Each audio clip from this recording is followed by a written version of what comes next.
चोला नाम के एक राजा थे। वह बहुत दानी थे और सत विचार के थे। भगवान विष्णु जी के पुजारी थे, इसलिए उनका राज में कोई दुखी नहीं प्रजा था, ना किसी तरह से मजबूर प्रजा था। बहुत अच्छा से उनका राज में रहने वाले बहुत शांति से गुजर रहे थे। उस पर वो राजा विष्णु भगवान के पुजारी थे, इसलिए विष्णु भगवान का बहुत प्रेरणा था, इसलिए उनका प्रजा भी बहुत खुश था। एक दिन का बात है कि विष्णु भगवान का मंदिर जा रहे थे राजा, तो सोने का आभूषण लिए और सोने का पुष्प बनवाए और सब लेके विष्णु भगवान को पहराए और नहलाए, और नहलाने के बाद पहराने के बाद वो अपना ध्यान विष्णु भगवान को करने बैठ गए। उसी दरमियान में उधर से एक पंडित आ रहे थे। तो पंडित जी आ रहे थे तो देखे राजा कि वो तो मेरे ही नगरी का राजा पंडित है। तो उस पंडित के हाथ में एक तुलसी का माला था और एक लोटा में जल था और तुलसी दल था।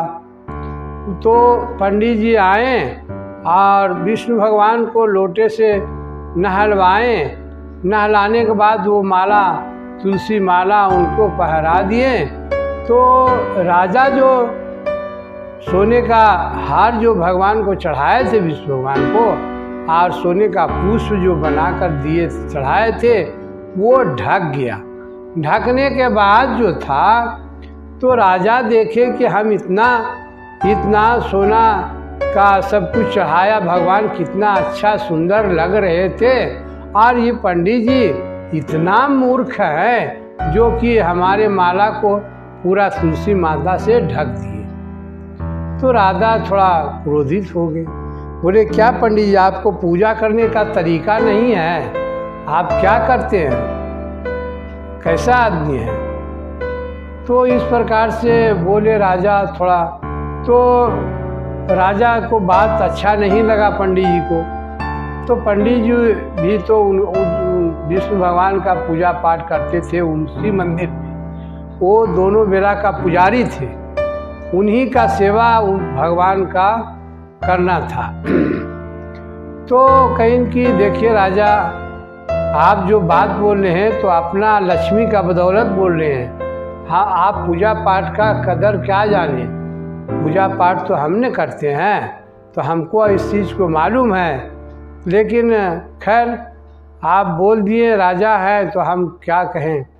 तो उसी दरमियान में राजा कहीं तुम दान न कियो, पुण्य कियो, तुम क्या जानो हैं, क्या कहीं के मंदिर न बनाए, कुछ कियो जो तुम जानोगे। इसीलिए उतना बात किए राजा। उसके बाद राजा जो थे कहीं ठीक है, एक समय देखा जाएगा किसको पहले भगवान दर्शन देते हैं। इतना कहकर वो अपने नगर को चले गए, और नगर के चले गए। वहाँ जाने के बाद अपने पंडित लोग से बुलाए और कहे कि देखो विष्णु मंदिर में वहाँ जाप कराना है, जग कराना है, और जाप कराना है, जग कराना है, और आदमी को कुछ खाना पीना के इंतजाम करिए, दान पुण्य करना है। तो उसी प्रकार से उनका पंडित लोग आए, उनका आदमी आए, दान पुण्य करने लगे, खाना खिलाने लगे, और जग शुरू हो गया। उनका जग शुरू हो गया तो वही तो पुजारी थे पंडित जी, तो वहाँ तो रहना इनको जरूरी था।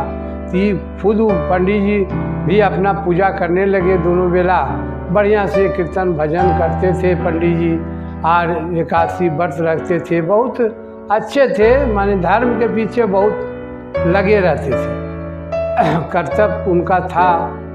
तो उसी प्रकार से उनका जग हो रहा था। ये अपना कर्म कर रहे थे पंडित जी कि उनका भगवान को पूजा पाठ बढ़िया से कर रहे थे।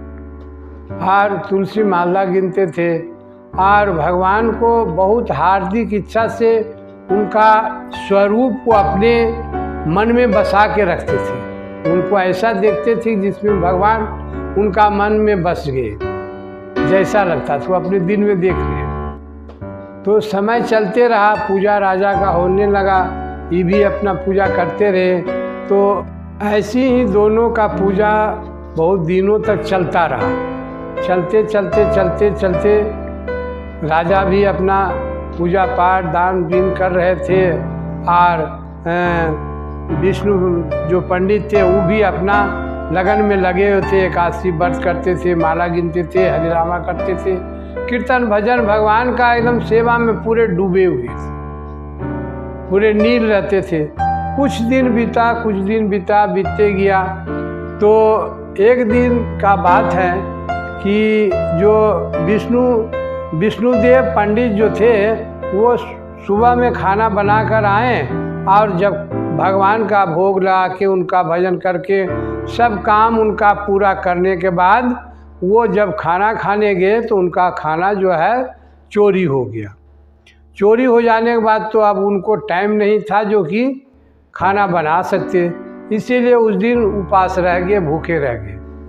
फिर दूसरा दिन का बात वही हुआ, वो अपना पूजा पाठ किए, तब भगवान को भोग लगाए, कीर्तन भजन माला जो भी था सामग्री उन भगवान के पूरा दिल काम करके भगवान को अर्चन करके वो खाना खाने गए।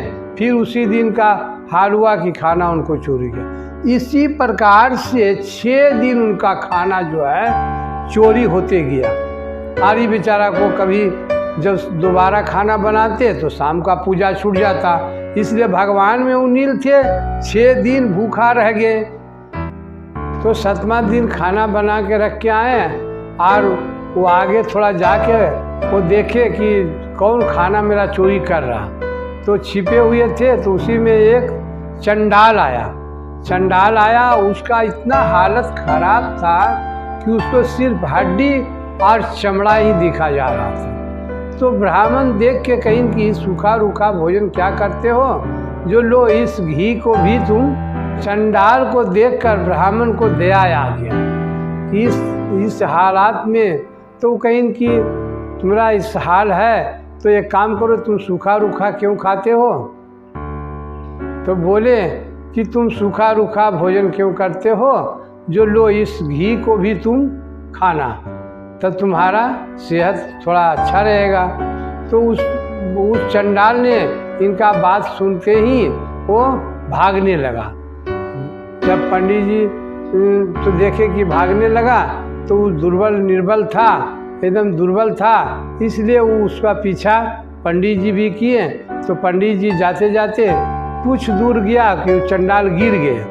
गिर जाने के बाद पंडित जी जो था तो वो अपना गमछी से उनमें हवा करने लगे। हवा करते करते उसको कुछ होश हुआ।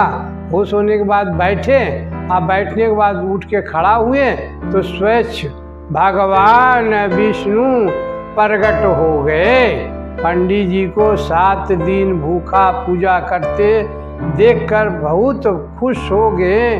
भगवान विष्णु देखे कि स्वयं विष्णु भगवान मेरे पास आए हैं, तो वह उनके पैरों के ऊपर गिर पड़े। तो विष्णु भगवान उस विष्णु देव पंडित जी को उठाकर गले से लगाए। तो अपने विमान पर विष्णु भगवान बैठा के ले जाने लगे। तो राजा चोला ने देखा कि हमसे आगे भगवान उनको मिल गए, तो वो बहुत घबराया।